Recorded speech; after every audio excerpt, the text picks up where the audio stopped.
Memoirs of Sherlock Holmes by Sir Arthur Conan Doyle. Adventure 3. The Stockbroker's Clerk. Shortly after my marriage, I had bought a connection in the Paddington district. Shortly after my marriage, purchased it, had at one time an excellent general practice, but his age and an affliction of the nature of St. Vitus's dance from which he suffered had very much thinned it.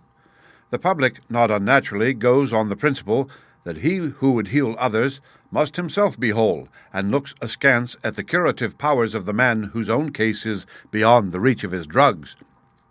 Thus, as my predecessor weakened, his practice declined, until when I purchased it from him it had sunk from 1,200 to little more than 300 a year. I had confidence, however, in my own youth and energy, and was convinced that in a very few years the concern would be as flourishing as ever. For 3 months after taking over the practice, I was kept very closely at work, and saw little of my friend Sherlock Holmes, for I was too busy to visit Baker Street, and he seldom went anywhere himself save upon professional business. I was surprised, therefore, when one morning in June, as I sat reading the British Medical Journal after breakfast, I heard a ring at the bell, followed by the high, somewhat strident tones of my old companion's voice. "Ah, my dear Watson," said he, striding into the room, "I am very delighted to see you. I trust that Mrs. Watson has entirely recovered from all the little excitements connected with our adventure of the Sign of 4. "Thank you. We are both very well," said I, shaking him warmly by the hand. "And I hope also," he continued, sitting down in the rocking-chair, "that the cares of medical practice have not entirely obliterated the interest which you used to take in our little deductive problems." "On the contrary," I answered, "it was only last night that I was looking over my old notes and classifying some of our past results." "I trust that you don't consider your collection closed?" "Not at all. I should wish nothing better than to have some more of such experiences." "Today, for example?" "Yes, today, if you like. And as far off as Birmingham?" "Certainly, if you wish it. And the practice?" "I do my neighbour's when he goes. He is always ready to work off the debt." "Ha! Nothing could be better," said Holmes, leaning back in the chair and looking keenly at me from under his half-closed lids. "I perceive that you have been unwell lately. Summer colds are always a little trying." "I was confined to the house by a severe chill for 3 days last week. I thought, however, that I had cast off every trace of it." "So you have. You look remarkably robust." "How, then, did you know of it?" "My dear fellow, you know my methods." "You deduced it, then?" "Certainly." "And from what?" "From your slippers." I glanced down at the new patent leathers which I was wearing. "How on earth—" I began, but Holmes answered my question before it was asked. "Your slippers are new," he said. "You could not have had them more than a few weeks. The soles which you are at this moment presenting to me are slightly scorched. For a moment I thought they might have got wet and been burned in the drying, but near the instep there is a small circular wafer of paper with the shopman's hieroglyphics upon it. Damp would of course have removed this. You had then been sitting with your feet outstretched to the fire, which a man would hardly do even in so wet a June as this, if he were in his full health." Like all Holmes' reasoning, the thing seemed simplicity itself when it was once explained.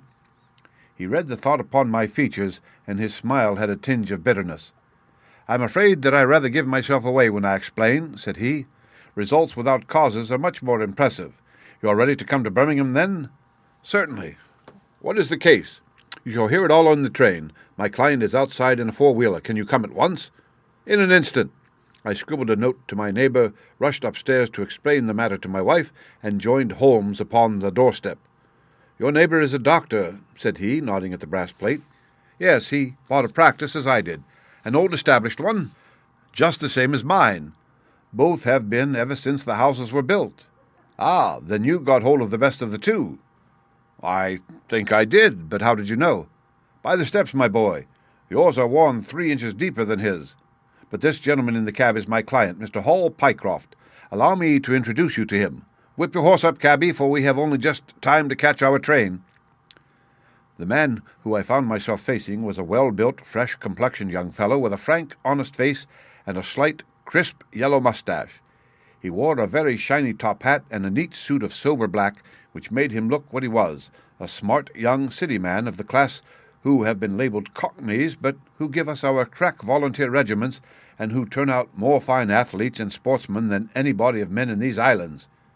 His round, ruddy face was naturally full of cheeriness, but the corners of his mouth seemed to me to be pulled down in a half-comical distress. It was not, however, until we were all in a first-class carriage and well started upon our journey to Birmingham that I was able to learn what the trouble was which had driven him to Sherlock Holmes. "We have a clear run here of 70 minutes, Holmes remarked. "I want you, Mr. Hall Pycroft, to tell my friend your very interesting experience exactly as you have told it to me, or with more detail if possible. It will be of use to me to hear the succession of events again. It is a case, Watson, which may prove to have something in it, or may prove to have nothing, but which at least presents those unusual and outre features which are as dear to you as they are to me. Now, Mr. Pycroft, I shall not interrupt you again." Our young companion looked at me with a twinkle in his eye. "The worst of the story is," said he, "that I show myself up as such a confounded fool. Of course it may work out all right, and I don't see that I could have done otherwise, but if I have lost my crib and get nothing in exchange, I shall feel what a soft Johnny I have been. I'm not very good at telling a story, Dr. Watson, but it is like this with me. I used to have a billet at Coxon and Woodhouse's of Draper's Garden, but they were let in early in the spring through the Venezuelan loan, as no doubt you remember, and came a nasty cropper. I had been with them 5 years, and old Coxon gave me a ripping good testimonial when the smash came, but of course we clerks were all turned adrift, the 27 of us. I tried here and tried there, but there were lots of other chaps on the same lay as myself, and it was a perfect frost for a long time. I had been taking £3 a week at Coxon's, and I'd saved about 70 of them, but I soon worked my way through that and out at the other end. I was fairly at the end of me tether at last, and could hardly find the stamps to answer the advertisements or the envelopes to stick them to. I had worn out my boots paddling up office stairs, and I seemed just as far from getting a billet as ever. At last I saw a vacancy at Mawson and Williams, the great stockbroking firm in Lombard Street. I dare say AC is not much in your line, but I can tell you that this is about the richest house in London. The advertisement was to be answered by letter only. I sent in me testimonial and an application, but without the least hope of getting it. Back came an answer by return, saying that if I would appear next Monday, I might take over my new duties at once, provided that my appearance was satisfactory. No one knows how these things are worked. Some people say that the manager just plunges his hand into the heap and takes the first that comes. Anyhow, it was me innings at that time, and I don't ever wish to feel better pleased. The screw was £1 a week rise, and the duties just about the same as at Coxon's. And now I come to the queer part of the business. I was in diggings out Hampstead Way, 17 Paulus Terrace. Well, I was sitting doing a smoke that very evening after I had been promised the appointment, when up come me landlady with a card which said Arthur Pinner, financial agent, printed upon it. I had never heard the name before, and I could not imagine what he wanted with me, but of course I asked her to show him up. In he walked, a middle-sized, dark-haired, dark-eyed, black-bearded man with a touch of the sheeny about his nose. He had a brisk kind of way with him, and spoke sharply like a man who knew the value of time. "Mr. Hall Pycroft, I believe," said he. "Yes, sir," I answered, pushing a chair towards him. "Lately engaged at Coxon and Woodhouse's?" "Yes, sir." "And now on the staff at Mawson's?" "Quite so." "Well," said he, "the fact is, I have heard some really extraordinary stories about your financial ability. You remember Parker, who used to be Coxon's manager? He can never say enough about it." Of course I was pleased to hear this. I had always been pretty sharp in the office, but I'd never dreamed that I was talked about in the city in this fashion. "You have a good memory," said he. "Pretty fair," I answered modestly. "Have you kept in touch with the market while you have been out of work?" he asked. "Yes, I read the Stock Exchange list every morning." "Now that shows real application," he cried. "That's the way to prosper. You won't mind my testing you, will you? Let me see. How are A-shares?" 106 1/4 to 105 7/8. And New Zealand Consolidated? 104. And British Broken Hill? 7 to 7 6. "Wonderful!" he cried with his hands up. "This quite fits in with all that I had heard. My boy, you are very much too good to be a clerk at Mawson's." This outburst rather astonished me, as you can think. "Well," said I, "other people don't think quite so much of me as you seem to do, Mr. Pinner. I had a hard enough time fight to get this berth, and I am very glad to have it." "Pooh, man, You should soar above it. You're not in your true sphere. Now, I'll tell you how it stands with me. What I have to offer is little enough when measured by your ability, but when compared with Mawson's, it's light to dark. Let me see. When do you go to Mawson's? On Monday. Ha, ha! I think I would risk a little sport and flutter that you don't go there at all. Not go to Mawson's? No, sir. By that day you will be the business manager of the Franco-Midland Hardware Company Limited, with 134 branches in the towns and villages of France, not counting one in Brussels and one in San Remo. Well, it took my breath away. I never heard of it, said I. Very likely not. It has been kept very quiet, for the capital was all privately subscribed, and it's too good a thing to let the public into. My brother, Harry Pinner, is a promoter and joins the board after allotment as managing director. He knew I was in the swim down here and asked me to pick up a good man cheap, a young, pushing man with plenty of snap about him. Parker spoke of you, and that brought me here tonight. We can only offer you a beggarly $500 to start with. $500 a year? I shouted. Only that at the beginning, but you ought to have an overriding commission of 1% on all business done by your agents, and you may take my word for it that this will come to more than your salary. But I know nothing about hardware. Tut, tut, my boy, you know about figures. Well, my head buzzed, and I could hardly sit still in my chair, but suddenly a little chill of doubt came upon me. I must be frank with you, I said. Mawson only gives me $200, but Mawson is safe. Now, really, I know so little about your company that— Ah, smart, smart, he cried in a kind of ecstasy of delight. You are the very man for us. You're not to be talked over, and quite right, too. Now, here's a note for £100, and if you think that we can do business, you may just slip it into your pocket as an advance upon your salary. That is very handsome, said I. When should I take over my new duties? Be in Birmingham tomorrow at 1, said he. I have a note in my pocket here, which you will take to my brother. You will find him at 126B Corporation Street, where the temporary offices of the company are situated. Of course, he must confirm your engagement, but between ourselves it will be all right. Really, I hardly know how to express my gratitude, Mr. Pinner, said I. Not at all, my boy. You have only got your deserts. There are one or two small things, mere formalities, which I must arrange with you. You have a bit of paper beside you there.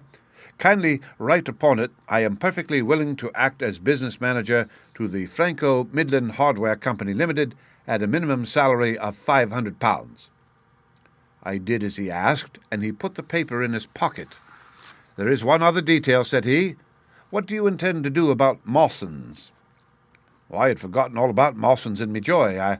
I'll write and resign, said I. Precisely what I don't want you to do.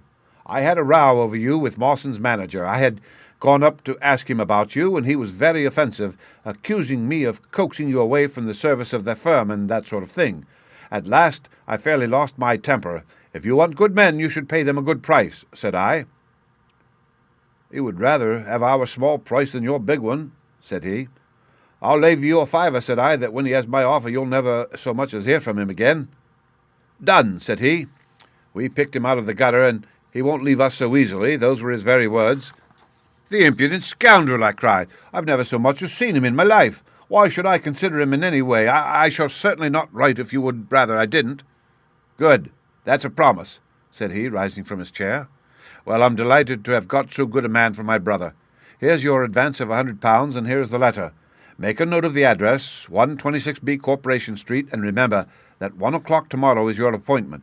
Good night, and may you have all the fortune that you deserve. That's just about all that passed between us, as near as I can remember. You can imagine, Dr. Watson, how pleased I was at such an extraordinary bit of good fortune. I sat up half the night hugging myself over it. Next day I was off to Birmingham in a train that would take me in plenty time for my appointment. I took my things to a hotel in New Street, and then I made my way to the address which had been given me. It was a quarter of an hour before me time, but I thought that would make no difference. 126B was a passage between two large shops which led to a winding stone stair from which there were many flats, let as offices to companies or professional men.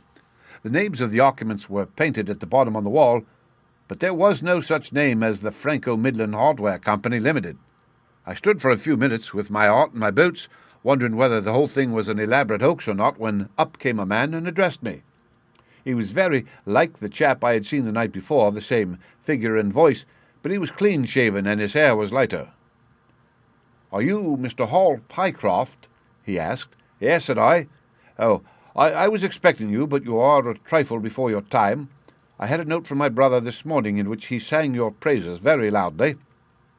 "I was just looking for the offices when you came." "Well, we have not got our name up yet, for we only secured these temporary premises last week. Come up with me, and we will talk the matter over." I followed him to the top of a very lofty stair, and there, right under the slates, were a couple of empty, dusty little rooms, uncarpeted and uncurtained, into which he led me. I had thought of a great office with shining tables and rows of clerks, such as I was used to, and I dare say I had rather stared straight at the 2 deal chairs and one little table, which, with a ledger and a waste-paper basket, made up the whole furniture. "Don't be disheartened, Mr. Pycroft," said my new acquaintance, seeing the length of my face. "Rome was not built in a day, and we have lots of money at our backs, though we don't cut much dash yet in offices. Pray sit down, and let me have your letter." I gave it to him, and he read it over very carefully. "You seem to have made a vast impression upon my brother Arthur," said he, "and I know that he is a pretty shrewd judge. He swears by London, you know, and I by Birmingham, but this time I shall follow his advice. Pray consider yourself definitely engaged." "What are my duties?" I asked. "You will eventually manage the great depot in Paris, which will pour a flood of English crockery into the shops of 134 agents in France. The purchase will be completed in a week, and meanwhile you will remain in Birmingham and make yourself useful." "How?" For answer he took a big red book out of a drawer. "This is a directory of Paris," said he, "with the trades after the names of the people. I want you to take it home with you, and to mark off all the hardware sellers and with their addresses. It would be of the greatest use to me to have them." "Surely there are classified lists?" I suggested. "Not reliable ones. Their system is different from ours. Stick at it, and let me have the lists by Monday at 12. Good day, Mr. Pycroft. If you continue to show zeal and intelligence, you will find the company a good master." I went back to the hotel with the big book under my arm, and with very conflicting feelings in my breast. On the one hand, I was definitely engaged and had £100 in my pocket. On the other, the look of the offices, the absence of name on the wall, and other of the points which would strike a businessman had left a bad impression as to the position of me employers. However, come what might, I had me money, so I settled down to me task. All Sunday I was kept hard at work, and yet by Monday I had only got as far as H. I went round to my employer, found him in the same dismantled kind of room, and was told to keep at it until Wednesday, and then come again. On Wednesday it was still unfinished, so I hammered away until Friday, that is, yesterday. Then I brought it round to Mr. Harry Pinner. "Thank you very much," said he. "I fear that I underrated the difficulty of the task. This list will be a very material assistance to me." "It took some time," said I. "And now," said he, "I want you to make a list of the furniture shops, for they all sell crockery." "Very good. And you can come up tomorrow evening at 7 and let me know how you are getting on. Don't overwork yourself. A couple of hours at Day's Music Hall in the evening would do you no harm after your labours." He laughed as he spoke, and I saw with a thrill that his second tooth upon the left-hand side had been very badly stuffed with gold. Sherlock Holmes rubbed his hands with delight, and I stared with astonishment at our client. "You may look well surprised, Dr. Watson, but it is this way," said he. "When I was speaking to the other chap in London at the time that he laughed at me not going to Mawson's, I happened to notice that his tooth was stuffed in this very identical fashion. The glint of the gold in each case caught me eye, you see. When I put that with the voice and figure being the same, and only those things altered which might be changed by razor or wig, I could not doubt that it was the same man. Of course, you expect 2 brothers to be alike, but not that they should have the same tooth stuffed in the same way."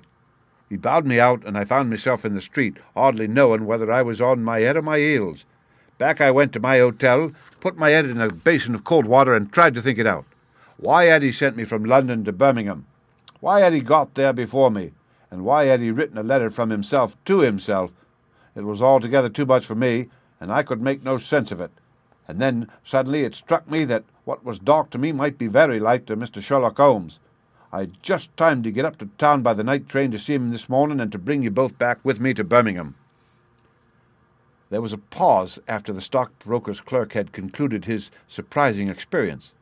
Then Sherlock Holmes cocked his eye at me, leaning back on the cushions with a pleased and yet critical face like a connoisseur who has just taken his first sip of a Comet vintage. "Rather fine, Watson, is it not?" said he. "There are points in it which please me. I think that you will agree with me that an interview with Mr. Arthur Harry Pinner in the temporary offices of the Franco-Midland Hardware Company Limited would be a rather interesting experience for both of us." "But how can we do it?" I asked. "Oh, easily enough," said Hall Pycroft cheerily. "You are two friends of mine who are in want of a billet, and what could be more natural than that I should bring you both round to the managing director?" "Quite so, of course," said Holmes. "I should like to have a look at this gentleman and see if I can make anything of his little game. What qualities have you, my friend, which would make your services so valuable? Or is it possible that—" He began biting his nails and staring blankly out of the window, and we hardly drew another word from him till we were in New Street. At 7 o'clock that evening we were walking, the three of us, down Corporation Street to the company offices. "There is no use our being at all before our time," said our client. "He only comes there to see me, apparently, for the place is deserted up to the very hour he names." "That is suggestive," remarked Holmes. "By Jove, I told you so," cried the clerk. "That's he walking ahead of us there." He pointed to a smallish, dark, well-dressed man who was bustling along the other side of the road. As we watched him, he looked across at a boy who was bawling out the latest edition of the evening paper, and running over among the cabs and buses, he bought one from him. Then, clutching it in his hand, he vanished through a doorway. "There he goes!" cried Hall Pycroft. "These are the company's offices into which he has gone. Come with me. I'll fix it up as easily as possible." Following his lead, we ascended 5 stories until we found ourselves outside a half-open door at which our client tapped. A voice within bade us enter, and we entered a bare, unfurnished room, such as Hall Pycroft had described. At the single table sat the man whom we had seen in the street, with his evening paper spread out in front of him, and as he looked up at us it seemed to me that I had never looked upon a face which bore such marks of grief and of something beyond grief, of a horror such as come to few men in a lifetime. His brow glistened with perspiration, his cheeks were of the dull, dead white of a fish's belly, and his eyes were wild and staring. He looked at his clerk as though he failed to recognize him, and I could see by the astonishment depicted upon our conductor's face that this was by no means the usual appearance of his employer. "You look ill, Mr. Pinner," he exclaimed. "Yes, I am not very well," answered the other, making obvious efforts to pull himself together, and licking his dry lips before he spoke. "Who are these gentlemen whom you have brought with you?" "One is Mr. Harris of Bermondsey, and the other is Mr. Price of this town," said our clerk glibly. "They are friends of mine and gentlemen of experience, but they have been out of a place for some little time, and they hope that perhaps you might find an opening for them in the company's employment." "Very possibly, very possibly," cried Mr. Pinner with a ghastly smile. "Yes, I have no doubt that we shall be able to do something for you. What is your particular line, Mr. Harris?" "I am an accountant," said Holmes. "Ah, yes, we shall want something of the sort. And you, Mr. Price?" "A clerk," said I. "I have every hope that the company may accommodate you. I will let you know about it as soon as we come to any conclusion. And now I beg that you will go. For God's sake, leave me to myself." These last words were shot out of him as though the constraint which he was evidently setting upon himself had suddenly and utterly burst asunder. Holmes and I glanced at each other, and Hall Pycroft took a step towards the table. "You forget, Mr. Pinner, that I am here by appointment to receive some directions from you." "Certainly, Mr. Pycroft, certainly," the other resumed in a calmer tone. "You may wait here a moment, and there is no reason why your friends should not wait with you. I will be entirely at your service in 3 minutes if I might trespass upon your patience so far." He rose with a very courteous air, and bowing to us, he passed out through a door at the farther end of the room, which he closed behind him. "What now?" whispered Holmes. "Is he giving us the slip?" "Impossible," answered Pycroft. "Why so?" "That door leads to an inner room." "There is no exit?" "None." "Is it furnished?" "It was empty yesterday." "Then what on earth can he be doing? There is something which I don't understand in this matter." If ever a man was 3 parts mad with terror, that man's name is Pinner. What can have put the shivers on him?" "He suspects that we are detectives," I shrugged. "That's it!" cried Pycroft. Holmes shook his head. He did not turn pale. "He was pale when we entered the room," said he. "It is just possible that—" His words were interrupted by a sharp rat-tat from the direction of the inner door. "What the deuce is he knocking at his own door for?" cried the clerk. Again and much louder came the rat-tat-tat. We all gazed expectantly at the closed door. Glancing at Holmes, I saw his face turn rigid, and he leaned forward in intense excitement. Then suddenly came a low, guggling, gargling sound, and a brisk drumming upon woodwork. Holmes sprang frantically across the room and pushed at the door. It was fastened on the inner side. Following his example, we threw ourselves upon it with all our weight. One hinge snapped, then the other, and down came the door with a crash. Rushing over it, we found ourselves in the inner room. It was empty. But it was only for a moment that we were at fault. At one corner, the corner nearest the room which we had left, there was a second door. Holmes sprang to it and pulled it open.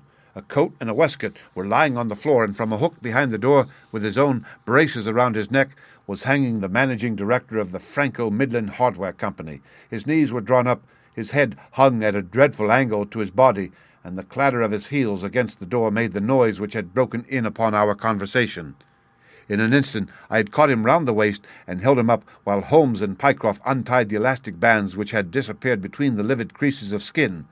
Then we carried him into the other room, where he lay with a clay-coloured face, puffing his purple lips in and out with every breath, a dreadful wreck of all that he had been but 5 minutes before. "What do you think of him, Watson?" asked Holmes. I stooped over him and examined him. His pulse was feeble and intermittent, but his breathing grew longer, and there was a little shivering of his eyelids, which showed a thin white slit of ball beneath. "It has been touch and go with him," said I, "but he'll live now. Just open that window and hand me the water carafe." I undid his collar, poured the cold water over his face, and raised and sank his arms until he drew a long, natural breath. "It's only a question of time now," said I, as I turned away from him. Holmes stood by the table with his hands deep in his trousers pockets and his chin upon his breast. "I suppose we ought to call the police in now," said he, "and yet I confess that I'd like to give them a complete case when they come." "It's a blessed mystery to me," cried Pycroft, scratching his head. "Whatever they wanted to bring me all the way up here for, and then—" "Oh, pooh! All that is clear enough," said Holmes impatiently. "It is this last sudden move. You understand the rest, then? I think that is fairly obvious. What do you say, Watson?" I shrugged my shoulders. "I must confess that I am out of my depth," said I. "Oh, surely if you consider the events at first, they can only point to one conclusion. What do you make of them?" "Well, the whole thing hinges upon 2 points. The first is the making of Pycroft write a declaration by which he entered the service of this preposterous company. Do you not see how very suggestive that is?" "I am afraid I missed the point. Well, why did they want him to do it? Not as a business matter, for these arrangements are usually verbal, and there was no earthly business reason why this should be an exception. Don't you see, my young friend, that they were very anxious to obtain a specimen of your handwriting and had no other way of doing it?" "And why?" "Quite so. Why? When we answer that, we have made some progress with our little problem. Why? There can be only one adequate reason. Someone wanted to learn to imitate your writing and had to procure a specimen of it first. And now, if we pass on to the second point, we find that each throws light upon the other. That point is the request made by Pinner that you should not resign your place, but should leave the manager of this important business in the full expectation that a Mr. Hall Pycroft, whom he had never seen, was about to enter the office upon the Monday morning." "My God!" cried our client. "What a blind beetle I've been! Now you see the point about the handwriting. Suppose that someone turned up in your place who wrote a completely different hand from that in which you had applied for the vacancy. Of course, the game would have been up. But in the interval, the rogue had learned to imitate you, and his position was therefore secure, as I presume that nobody in the office had ever set eyes upon you." "Not a soul," groaned Hall Pycroft. "Very good. Of course, it was of the utmost importance to prevent you from thinking better of it, and also to keep you from coming into contact with anyone who might tell you that your double was at work in Mawson's office. Therefore they gave you a handsome advance on your salary and ran you off to the Midlands, where they gave you enough work to do to prevent your going to London, where you might have burst their little game up. That is all plain enough." But why should this man pretend to be his own brother? Well, that is pretty clear also. There are evidently only two of them in it. The one is impersonating you at the office. This one acted as your engager, and then found that he could not find you an employer without admitting a third person into the plot. That he was most unwilling to do. He changed his appearance as far as he could, and trusted that the likeness, which you could not fail to observe, would be put down to a family resemblance. But for the happy chance of the gold stuffing, your suspicions would probably never have been aroused. Hall Pycroft shook his clenched hands in the air. "Good Lord!" he cried. "While I have been fooled in this way, what has this other Hall Pycroft been doing at Mawson's? What shall we do, Mr. Holmes? Tell me what to do." "We must wire to Mawson's." "They shut at 12 on Saturdays." "Never mind. There may be some doorkeeper or attendant." "Ah, yes. They keep a permanent guard there on account of the value of the securities that they hold. I remember hearing it talked of in the city." "Very good. We shall wire to him and see if all is well, and if a clerk of your name is working there. That is clear enough. But what is not so clear is why at sight of us one of the rogues should instantly walk out of the room and hang himself." "The paper!" croaked a voice behind us. The man was sitting up, blanched and ghastly, with returning reason in his eyes and hands which rubbed nervously at the broad red band which still encircled his throat. "The paper, of course!" yelled Holmes in a paroxysm of excitement. "Idiot that I was! I thought so much of our visit that the paper never entered my head for an instant. To be sure, the secret must be there." He flattened it out upon the table, and a cry of triumph burst from his lips. "Look at this, Watson!" he cried. "It is a London paper, an early edition of the Evening Standard. Here is what we want. Look at the headlines. 'Crime in the City. Murder at Mawson and Williams. Gigantic attempted robbery. Capture of the criminal.' Here, Watson, we are all equally anxious to hear it, so kindly read it aloud to us."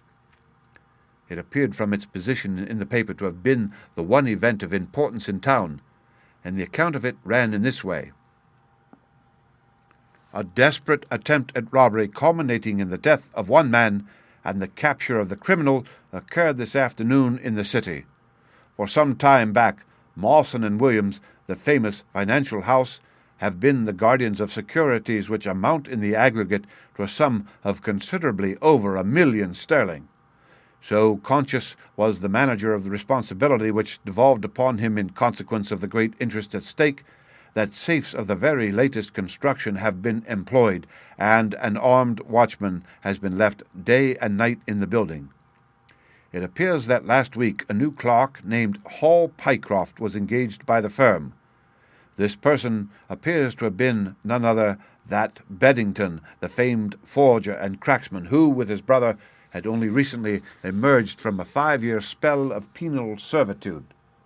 By some means which are not yet clear, he succeeded in winning under a false name this official position in the office, which he utilized in order to obtain molding of various locks and a thorough knowledge of the position of the strong room and the safes.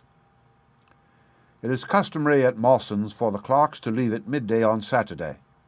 Sergeant Tucson of the city police was somewhat surprised, therefore, to see a gentleman with a carpet-bag come down the steps at 20 minutes past 1. His suspicions being aroused, the sergeant followed the man, and with the aid of Constable Pollock succeeded, after a most desperate resistance, in arresting him. It was at once clear that a daring and gigantic robbery had been committed. Nearly £100,000 worth of American railway bonds, with a large amount of scrip in mines and other companies, was discovered in the bag.